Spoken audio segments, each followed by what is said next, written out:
समझ नहीं आ रहा अपने सैलरी इंक्रीमेंट का क्या करूं। बेटा इतना क्या सोच रहा है?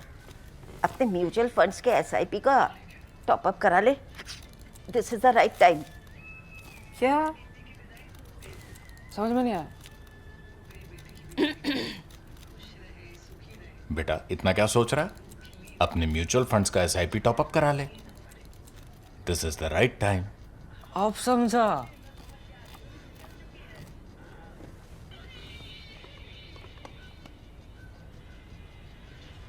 Mutual fund investments are subject to market risks. Read all scheme-related documents carefully. India and America have finalized the first cut of their trade deal. This is the first tranche. More will come later. However, the most contentious thing in what has come so far, there are many interpretations. There are those who say it's very fair. There are many more who say it's not so fair. There are some more who say, look, it's not entirely fair, but that you would expect given the power differential between the two countries. That is what Professor Ashutosh Varshney has said in his column for us today. However, trade is a contentious issue.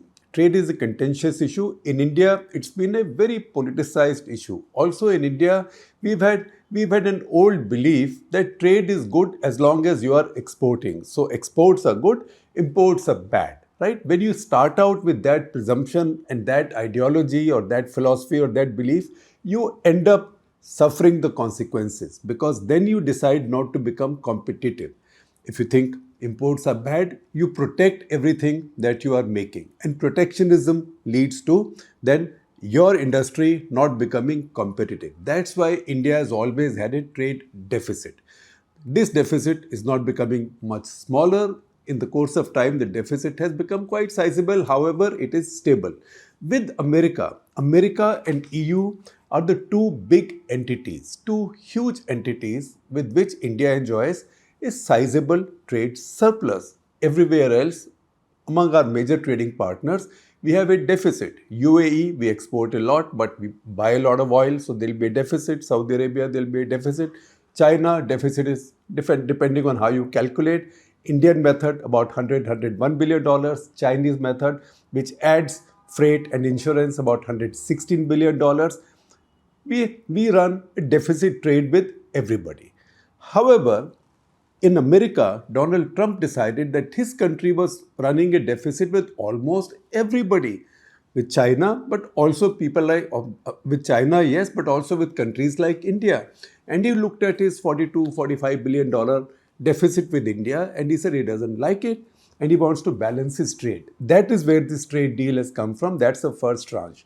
However, much of the debate, the dispute, the Rona Dhona is over the part of the trade deal that deals with agriculture or farm goods. It is said that India is now opening up to farm imports from America at zero duty, and this is going to be very damaging to Indian farmers. That is number one, because Indian farmer is very vulnerable.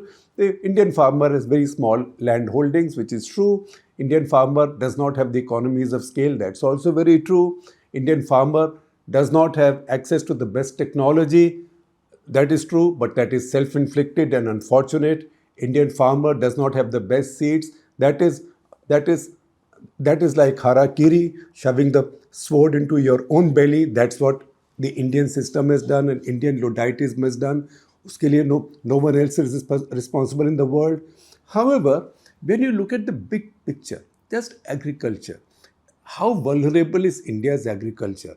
Is India's agriculture going to be wiped out?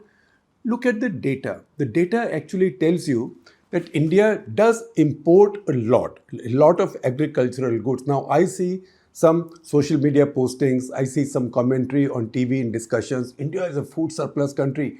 Why is India importing agricultural goods? India should not, because it's a food surplus country. You cannot confuse being food surplus with not needing to import anything. Let me give you a simple example. Take your staple, depending on which part of the country you come from. You can have sambar and dal, vada idli. You can have roti, dal, rajma, chawal, बैंगन का भरता. You can have junka bhakar, you can have prawn koli vada, you can have shorshe mach, that is the mustard fish, right? Usually done with hilsa, but you can do it with bekti also. You don't have to dig into a minefield of bones in that case. You can go to any part of the country. When you have a meal, it is not just roti or rice. When it comes to roti or rice, India has more than enough. In fact, India has so much that of all the rice trade in India, which is about 60 million tons, one third of it is controlled by India. That is 20 million tons. One third of all of the world's rice exports are done by India. If India cut down on rice exports, global rice prices go up and many countries suffer, particularly in Africa. India curtailed rice exports a couple of years back when we had bad monsoons, and that year global rice prices went up and there was some distress. So one third of all of the world's exported rice comes from India. It's a big power. Wheat, we have enough. All of the other grains, we have enough. So we don't need to import any wheat or rice or any of the roti chawal business, roti rice business. But that is not all our food. Now, if that roti, you fry it into a paratha or a puri, don't you like doing that? You fry a dosa, you fry a vada, you fry a fish amritsari, you do a curried fish, or you do a kebab. You have to paint that kebab with some oil, right? You do mutton rogan josh, you do anything. You need other ingredients. And what are those other ingredients? Those ingredients are edible oil, very important, and also your dal. You can't just have a roti like this with a little bit of onion or achar, although that used to be the scene in our movies in the 60s. That's how the Indian poor survived, unfortunately, then. Not now. You need your katori of dal. So dal you need, oil you need. A lot of India's oil and a lot of India's pulses are imported because we don't make enough. So India on an average imports about $20 billion worth of edible oil. $20 billion. Think about it. Not chota amount, $20 billion. Dals, usually we import about $3 billion worth, including the Kabuli chana, the white chana with which you eat bhaturas, right? That chana comes, most of it comes from overseas. Your tur dal, arhar dal, a lot of it comes from overseas. Your yellow peas, you have matar kulcha, the yellow peas there, that matra kulcha that you have, that comes from overseas. In fact, India wanted to give Canada trouble when Canada was giving us trouble in the Trudeau era. So what did India do among the many things it did to Canada? It put a 30% tariff on Canadian yellow peas. So tariff is a weapon that everybody uses as and when it suits them because India is a major buyer of pulses from many African countries as well. India, in short, is a major importer of agricultural products. Don't jump. I am not saying that India is enslaved by the world because India can't survive. It's not like that. India's demand for quality foods, for more proteins, for more edible oils is going up. And India is not producing enough of that. So India is importing a lot of that. I will also give you just now a breakup of the 10 most imported products, agricultural products in India. But before that, I will give you a larger data point so you start being less alarmed. India's total imports of agricultural goods, agricultural or agriculture related, farm or farm related goods is about 38.5 billion, B for Bombay or boy, $38.5 billion. It's no small change. Of this, only about 2.7 billion came from America last year, and that was a big improvement for the Americans over $2.1 billion the previous year, and going back to 2015 to $1.26 billion. So there's this progression every year, but the amount is still quite conservative. It's $2.7 billion, which is just about 6 or 7% of India's total farm imports. Now you will say, for heaven's sake, $38.5 billion worth of farm imports. And we thought Indian farmers were so brilliant. Indian farmer is brilliant. But you thought it was so brilliant that we did not have to import anything. In today's world, in fact, even in ancient times, everybody had to trade. That's why people came all the way from Europe looking for something as simple as pepper or something as simple as pepper or cloves to India. And then other commodities came in. Trade has always been intrinsic to human living, and agri-trade has always been a part of that, except that initially it was just agri-trade and then other things came in. Now, $38.5 billion worth we import. The important thing is that our exports of agricultural products, I'm telling you this now so you don't get alarmed, our exports are $52 billion worth, exports only of agricultural goods. So we have a trade surplus on agricultural trade of $13.5 billion. So on agriculture, we are an agricultural power. In fact, if you see the text of I2U2, that's the agreement that India, UAE, Israel and the US signed, right? I2 is India and Israel, U2 is UAE and the US. One of the covenants in that agreement was that India will become a kind of a guarantor for food security for this entire region. If India has made any significant moves in that direction, I don't know. But the fact is that this is an acknowledgement that India produces a lot of surplus food. The evidence of that comes in the fact that India runs a $13.5 billion of trade surplus. So first of all, let's stop being paranoid that all this stuff will come, that all this stuff will come from America and Indian farmer will be thrown out of business because first of all, no food grains coming from America. Those are protected. Some particular things are being imported. They are still being imported. Maybe some of these will come with in larger amounts. It's not as if government of India will import this. If Indian consumer wants this, traders will import these, and maybe some of the other trading partners will complain that America is getting zero duty, what about me? But then also read the text of the India-EU trade deal, India-UK trade deal, India-Australia trade deal. You will find that generally tariffs will be competitive between all these partner countries. Now, what is it that India imports? First, let me give you the top 10 items that India imports from the world, top 10 agricultural items. I will also then mention one allied item, which is a bit complicated and which is a bit of a shock. $38.5 billion worth of imports. Let me give you a broad breakup of top 10 items. Also see the graphic. Vegetable oils, that is cooking oils, which includes palm oil, soybean oil. Now, for heaven's sake, we import soybean oil from Argentina, Brazil, sometimes from the US. All of these countries only grow GM soybean. So all this soybean oil we've been eating for so many decades is drawn from GM seeds. Of course, the science tells you, I do think that there's nothing wrong with GM seeds once they've gone through all their scientific tests and all. But in this case, because this is oil, it's extracted from seeds, it does not carry any protein elements. So it does not carry any genetic elements. This oil we've been importing now for a very long time. Palm oil, soybean oil, sunflower oil. Occasionally we also import some canola from Canada, which is GM in Canada. All canola in Canada is GM, but when we are short of mustard oil, we import from Canada. That is about $18 to $20 billion worth. The second item is pulses. Pulses is 3.5 to 4 billion worth.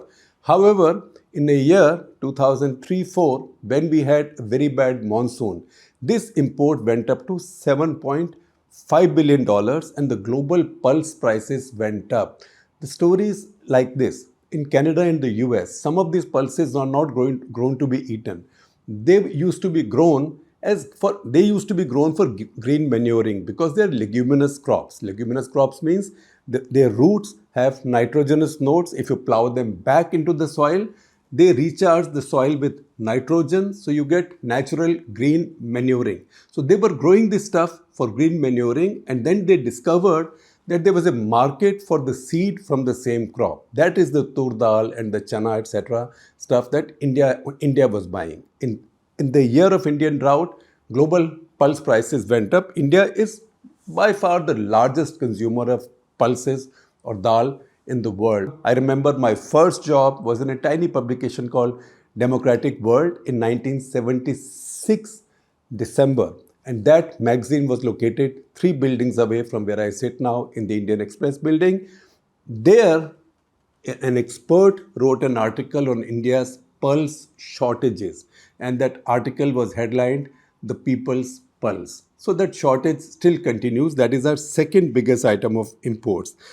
Third is oil seeds and oil meal. So we also import some oil seeds, which we then use for oil and use the meal for cattle feed. Similarly, we import some oil meal.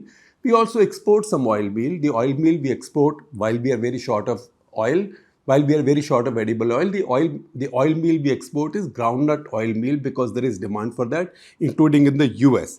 That oil seeds and oil meals, therefore, is about 2.5 to 3 billion. Fourth item is cotton. Cotton long staple, which is 2.5 to 3 billion dollars worth. That is a real tragedy.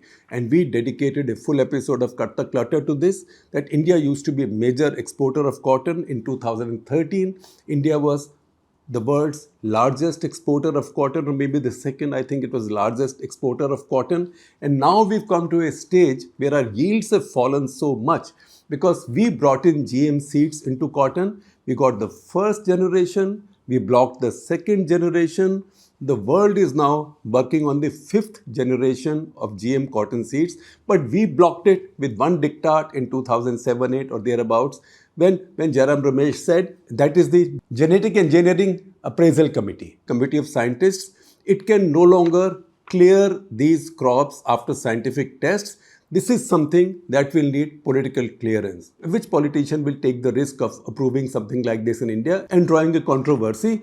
Because after all, who cares for the farmer? It took a politician as brave as Atal Bihari Vajpayee to clear BT cotton when he did towards his last year in power, and we have to be eternally grateful to him. However, the seed we have now is really old. Our yields are very poor. China's cotton yields today per hectare are 4x of India's yields. So India is now a major importer of cotton, 2.5 to 3 billion dollars. Quite a bit of that comes from America as well. That is long staple cotton. Last year, when there was shortage of cotton in India and textile industry was crying, Government of India dropped the 11% duty on cotton. Now they've reimposed it. As this trade deal goes, this cotton coming from America will be duty free. Right now we import about $500 million worth from the US. Maybe it will go up. I will give you more data as we go along. India will continue to import cotton and import more and more cotton unless we address our seeds problem. So that is the number 4 item. Number 5, fresh fruits, apples, kiwis, cherries. Again, remember, go to your fruit shop. Where do you find foreign cherries? Turkish cherries. Right now, you get Chilean cherries. Right? Chile sits right down south. Look at the globe, because the weather cycle then is different. It's the summer there. It's the harvest time, and cherries are coming from there. You will not find foreign cherries coming to India in, say, late May, June, July. That's when cherries come in from Himachal Pradesh and Kashmir. The same applies to apples. Apples also, American apples, New Zealand apples have been coming into India for a long time, but usually people would buy them when it's off season for Indian apples. If you go to the market now, you will still get some Skinor apples, but they are a bit dry now and a bit powdery when you eat them. I quite like them, in fact. But if you want really crisp, juicy apples, then you buy these imported apples. They've been coming in for a long time. American apples will now come duty free. Now, again, there's a lot of concern that this will challenge the Kashmir or Himachal apple grower. However, Kashmir and Himachal apple growers' crop starts coming in, say, from June and lasts until October, or maybe close to Diwali. And after that, you are consuming what's been put in cold storage.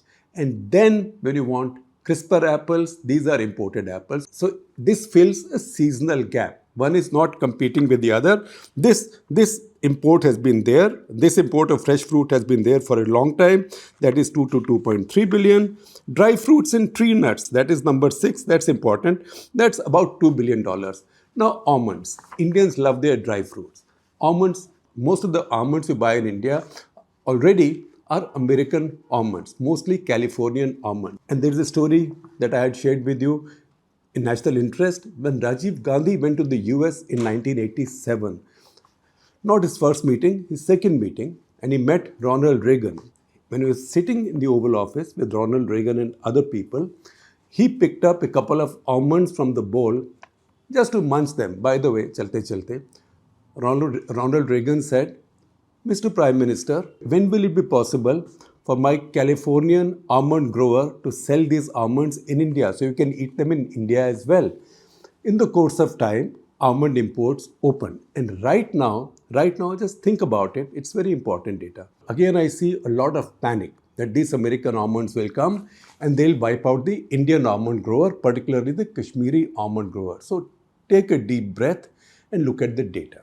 The total almond production in India, which is almost all of it in Kashmir, is 4,100 metric tons. 4,100 metric tons.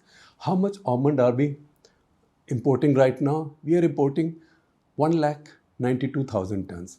What this means is that our domestic production is not even 2% of our needs. So 98% we are importing anyway, and most of it is coming from the US. Now, in the past, US has complained about it. I told you Ronald Reagan himself talked about this because agriculture is a very political subject. Thereby, on almonds, if you go to a grocery shop, even buy a kilo, you can buy them by the 5 kilo. They're about 700 rupees a kilo. Because we don't grow any, we were not trying to protect any domestic farmers from imported almonds, and Americans and others negotiated over time. Our duty or tariff on almonds is not in percentages. It's a straight 42 rupees per kg. So 700 rupees, about 6 to 7% of that is the tariff element. So if this 42 rupees per kg goes to zero, but really doesn't matter. Then you want to know what kind of geniuses run our government? Walnuts. Walnuts we produce, again in Kashmir, about 30 to 35,000 tons in a year. Quite healthy, much healthier than almonds, but our consumption is about 110,000 tons per year. What happens to the rest? Another 70 odd thousand tons is imported, a lot of it from the US. That walnut, when it comes to India, is tariffed at, hold your breath, 120%. Now, this is not affecting any Indian farmer because anything that Indian farmer is producing by way of walnuts is already being consumed because the market is more than 3 times as much. So there is no threat to the Indian farmer. You are not protecting the Indian farmer. This is just the extractive, greedy, colonial Indian state charging taxes or customs duty on something that really the middle classes, the lower middle classes love. It's also part of lots of pujas, lots of other religious activity for all faiths. But that government of India is tariffing at 120%. This is nothing but robbery. Now, if this stops for the Americans, chances are it will stop elsewhere also, and that will be very good for the Indian consumer. How irrational India's tariff business is, I will tell you. I just told you that India accounts for 1/3 of all of the global rice exports. The world will go hungry if India stopped exporting this rice. Really, there will be widespread starvation among the many African countries where populations are rice eating. In many populations are maize eating, but in some populations rice eating. Rice eating. Benin, for example. In spite of the fact that India exports 20 million tons of rice out of the 61 million ton export market in the world, what is the tariff? If rice is imported to India, just think about it. It's 70%. You are the biggest rice exporter in the world. 1/3 of the world's rice you export, but you put 70% tariff on rice imports in India. Who are you trying to protect? This is just, again, a predatory state which likes tariffing things. When Trump called India a tariff king, he wasn't wrong. And these tariffs ultimately are paid by Indian consumers because government charges a tariff, they take the money and do whatever with it, but it's the consumers who buy their walnuts at 120% the price at which otherwise they would have got if these walnuts were coming in duty free to India. That is the nuance in this story. I'm only on number 6 of India's imports. Then we come to number 7. Number 7 is dairy products, ingredients in cheeses. You see all these exotic cheeses, we don't make most of them in India. These are imported. In the past, we've been throwing non-tariff barriers in their way. That's when Trump has been saying India has the most obnoxious non-tariff barriers. So cheese comes from Switzerland. That's not the cheese you can make in India. Many bakers, confectioners need that cheese. It comes and sits at the port on arrival, and we say we'll check it out if it's of good quality or not. Does it have any contaminants? Does it have any germs? It takes so long in that process that that cheese goes bad anyway. And that way, exporters stop sending it to India. That's a non-tariff barrier. In spite of that, India has been importing dairy products and cheese amounting to about 1 to 1.2 billion dollars. Then there are alcoholic beverages, 0.8 to 1 billion. That's the stuff you buy at your Gurgaon shops or shops around your cities. That's imported from the world.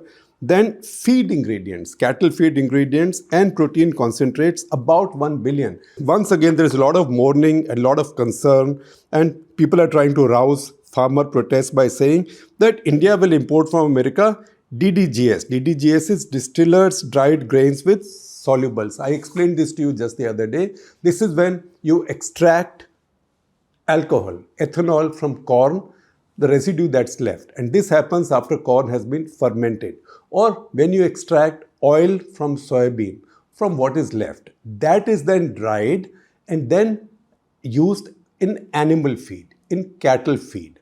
Now this DDGS will come in. First of all, what will happen to Indian farmers? The answer is you're already importing $1 billion worth of this stuff because both your poultry and your dairy need this stuff. They are short of it. Second, just by the way, all the cotton we grow is GM. So that is what is left is de-oiled cake. That is essential part of Indian cattle feed. And you know what? In Gujarat, where a lot of cotton is grown, cotton seed oil has now become the favorite edible oil. You go from shop to shop in Gujarat, check it out, how much cotton seed oil is sold. In fact, it has become more of a favorite in Gujarat now than even groundnut oil. Both are grown in large amounts in Gujarat. So we are eating that oil anyway. Then we come to number 10, which is spices and botanical extracts. That's very little. That's about 0.7 billion. So generally, edible oils amount to about 50% of all our agricultural imports. Protein-related items and oil seeds and foods, about 25%. High-value nuts, cheeses, beverages, about 25%. And people will say, apples, American apples will come, Indian farmer ka kya hoga? If you really worry about Indian farmer, get them to improve their farming practices. Central government has the money, state government has the money. The apple yield in Kashmir, in the best orchards of Kashmir, the apple yield is 15 tons per hectare. In Australia, the routine apple yield is 60 to 90 tons per hectare. There is no GM involved there, just modern farming practices, modern horticulture practices. That's why there's no need for India to be afraid of imports. We had to be afraid of imports when we would have starved without imports. Think of the 60s. In the 60s, before the Green Revolution, our wheat production was 10 million tons. Our need was 20 million tons. So from where did the remaining 10 come from? It came from America under the PL 480 scheme. So exactly half of our wheat needs were then fulfilled by imports from America, which came in the form of aid. It was called PL 480. PL 480 was a more complex arrangement, which I will explain some other day, but essentially, it amounted to aid. We had to take that aid because we were 50% short of wheat, our wheat needs. We would have starved. Now, people say, why import? Why import? And Green Revolution was brought about by hybrids. If you look at today's opposition in fear of biotechnology, I'm glad that Green Revolution came when it came, because today, when everybody on social media has a double doctorate or a double DSc in biogenetics, etc., It would have been impossible even to pass the wheat hybrids that brought about the green revolution. And it's your choice. You can decide not to import food if your people are starving. Remember, between 1958 and 1961, because of similarly bull-headed policies in China, 30 million people died. 3 crore people over the population base then. That was the great leap forward in China. Would we have wanted some such calamity to befall us Indians? No. So we imported when imports were needed. Today we import quality foods, what add foods that add quality to our thali. And those are essential also. Some of which we can grow more of. Pulses we can grow more of. Edible oils we can grow more of. Dry fruits we can grow more of. And yet, because we will keep going up the value chain, our consumers will want more and more. Agricultural trade will carry on. Since I've talked about imports, I will also tell you about our exports. Our exports, number one item is marine products. That is 7.4 billion. Non-basmati rice, 6.5 billion.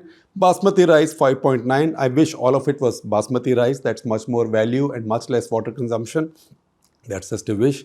Animal products, which is mostly buffalo meat, 5.1 billion. Spices, 4.2 billion. Other processed foods, 5.0 billion. Processed fruits and vegetables, that is chutney, achar, murabba, all that stuff, and curries, etc., 2.8 to 3 billion. Fresh fruits and vegetables, 1.8 billion. A lot of that is mangoes going to America, and lots of bananas as well to other parts of the world closer by. Sugar at number 9, about 1.8 billion. But sugar is a bit seasonal because sometimes there is sugar shortage in India. That depends on the sugarcane crop in India. And at number 10 is coffee and tea, 1.5, 1.7, which is also a tragedy because India's tea production has not been going up. India's tea gardens have become really old, and there's not been sufficient investment either in technology or in new bushes. The tea market has been taken by Sri Lanka and also by Kenya and some other countries. India's tea has really stagnated and even declined in global markets. If you look at the breakup, staples amount to 25%. These are India's exports. Marine and animal products, that is your shrimp, fish, buffalo meat, 25%. Processed or value-added fruits and foods, 30%. And other plantation crops like tea, coffee, etc., spices, that's about 20%. That adds up to about $52 billion. Now, I will tell you very quickly what's happening between India and America. That's a specific thing we are interested in right now, and that is contentious at this point. From the US, our imports went up last year. By November, it was $2.7 billion agricultural imports.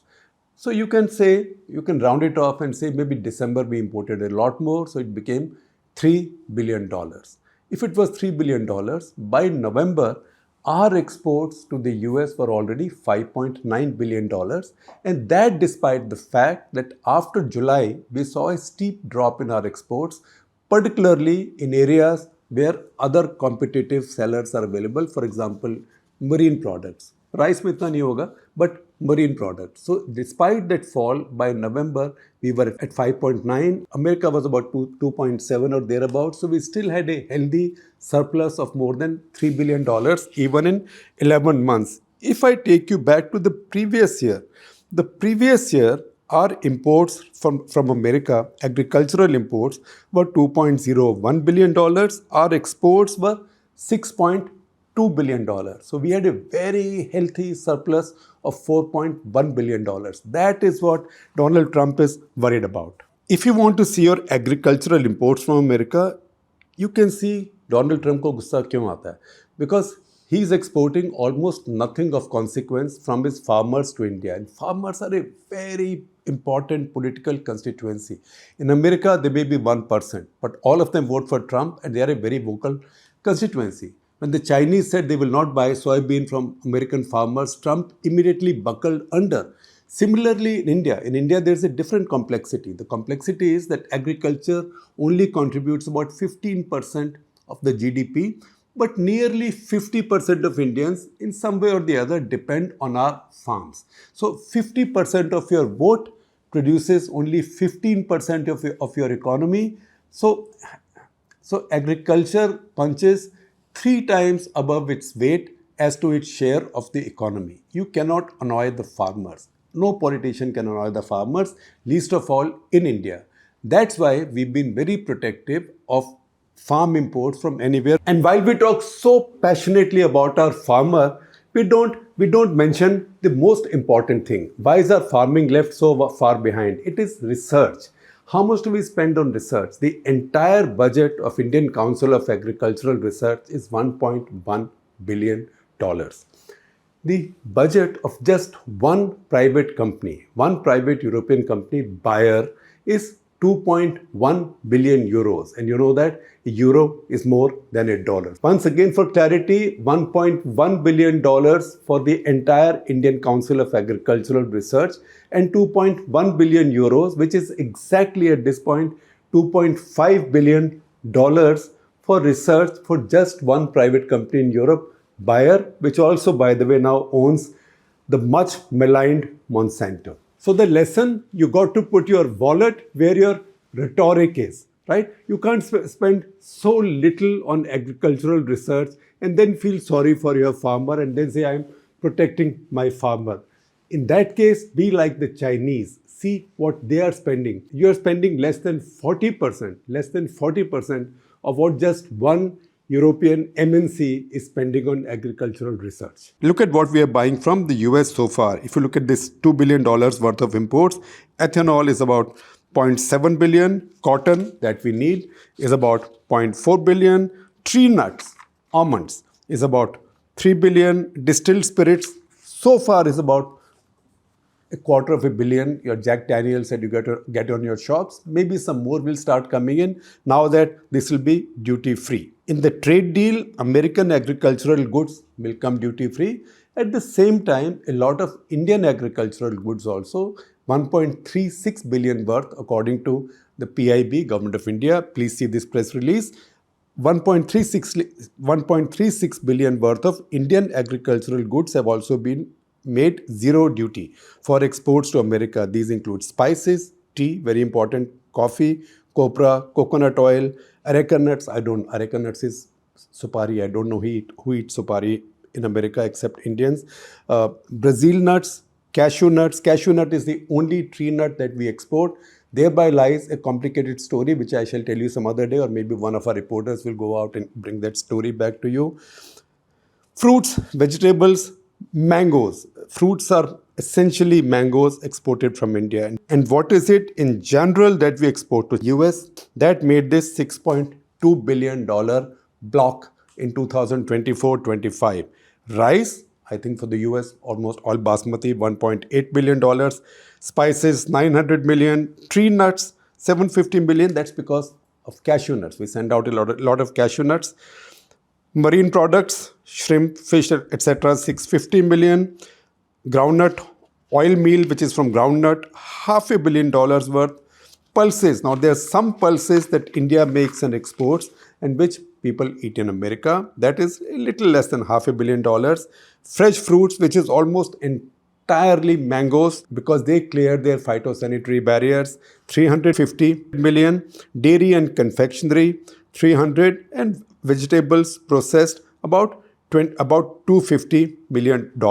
This is what adds up to about 6.2 billion. Having said this, I will also show you some charts in passing about trade. And for this, I thank Vidisha Bhattacharya, who writes the economics column for us. 10 top items in exports are total exports. See 10 top items, this graphic. Then see 10 top items of export to the US in graphic.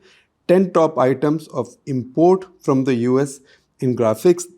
Most of this data has come from Directorate General of Commercial Intelligence and Statistics, Government of India. Some, particularly India's exports to the US, has come from S&P Global's report on 26 August 2025, report called Fact Box.